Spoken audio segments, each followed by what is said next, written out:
सभी को नमस्ते जी। चाहे कोई व्यक्ति किसी भी मत पंथ संप्रदाय से क्यों न हो, उसके दिमाग में एक प्रश्न कभी न कभी अवश्य आया होगा कि जन्म और मृत्यु क्या है। आइए इस विषय पर विचार करते हैं। ईश्वर की व्यवस्थानुसार आत्मा का शरीर धारण करना जन्म कहलाता है और आत्मा का शरीर छोड़ना मृत्यु कहलाता है। जो वस्तु उत्पन्न होती है वह उसका जन्म है और जो उसका अंत है बस वही उस वस्तु की मृत्यु है। जन्म और मृत्यु से ही सृष्टि में सबका संतुलन बना रहता है। सबका केवल जन्म होता रहे और मृत्यु किसी की न हो तो व्यवस्था नहीं रह सकती। अतः जन्म और मृत्यु अनिवार्य है। ईश्वर की यह व्यवस्था अनादि है और अनंत है। पंच महाभूतों से बना शरीर जड़ है, परंतु आत्मा के संयोग से चेतन सा दिखता है। आत्मा के निकलते ही फिर जड़ता को प्राप्त होता है। आत्मा चेतन है, उसका न तो जन्म होता है और न ही उसकी मृत्यु होती है, क्योंकि वह अनादि है, अतः अंतरहित है, नित्य है। मृत्यु संसार का सबसे बड़ा आश्चर्यजनक रहस्य है, जिसको समझने के लिए मनुष्य हर प्रकार की कोशिश करता है। वह प्रकृति के रहस्य जानने में रहता है कि शायद अंत में मृत्यु का रहस्य प्रकट हो जाए, परंतु यह भौतिक वस्तु नहीं है। आत्मा अमर है, अतः मृत्यु केवल शरीर को ही आती है। शरीर काम करना बंद कर देता है तो समझो वह मर गया है। शरीर में काम करने वाला तत्व आत्मा है, जिसके आने से जन्म होता है और जिसके निकल जाने से मृत्यु होती है। जहां जन्म है वहां मृत्यु अवश्य होगी, क्योंकि जन्म और मृत्यु का अटूट बंधन है। ईश्वर की सृजन और विनाश शक्ति सदा कार्यरत रहती है। विज्ञान भी यही कहता है कि सृष्टि में कोई भी चीज खत्म नहीं होती, उसका विनाश नहीं होता, केवल अपना स्वरूप बदलती है।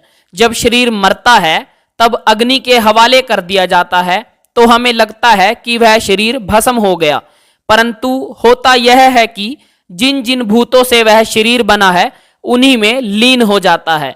पंच महाभूतों से बना पार्थिव शरीर उन्हीं पंच महाभूतों में अर्थात पृथ्वी, जल, अग्नि, वायु, आकाश में समा जाता है। स्थूल भूत अपने अपने तन मात्राओं में जाकर मिल जाते हैं, अर्थात अपने ही कारण में लीन हो जाते हैं। यही प्रकृति का नियम है कि उसकी विषमावस्था अर्थात सृष्टि में लगातार परिवर्तन होता रहता है। जिस वस्तु में परिवर्तन होता है तो समझ लेना चाहिए कि वह प्राकृतिक गुणों से युक्त है। तीन वस्तुएं अनादि हैं, ईश्वर, जीव और प्रकृति। इन तीनों में ईश्वर और जीव दोनों चेतन हैं, अपरिवर्तनशील हैं, और प्रकृति त्रिगुण होने से, अचेतन होने से लगातार परिवर्तनशील रहती है। प्रकृति में परिवर्तन ईश्वर के सानिध्य से होता है। प्रकृति में विषमावस्था होने से परिवर्तन होता रहता है और साम्यावस्था में प्रकृति अपने स्वरूप में अपरिवर्तनशील होती है। बस यही जन्म है, यही मृत्यु है जो ईश्वराधीन है। इस विषय में वेद का संदेश है कि ईश्वर की छत्रछाया में ही अमृत है और ईश्वर को न मानना ही मृत्यु है, दुख का कारण है। ईश्वर आनंद का भंडार है, जिसके पास जो वस्तु होती है वही दे सकता है। परमपिता परमात्मा जो कुछ करता है वह जीवात्मा की भलाई के लिए ही करता है, उसके सुधार के लिए करता है, उसके कल्याण के लिए करता है। अतः मृत्यु से डरने की कोई आवश्यकता नहीं है। जिसे कोई नहीं संभालता उसे मृत्यु संभालती है, हर प्रकार की थकान मिटाती है।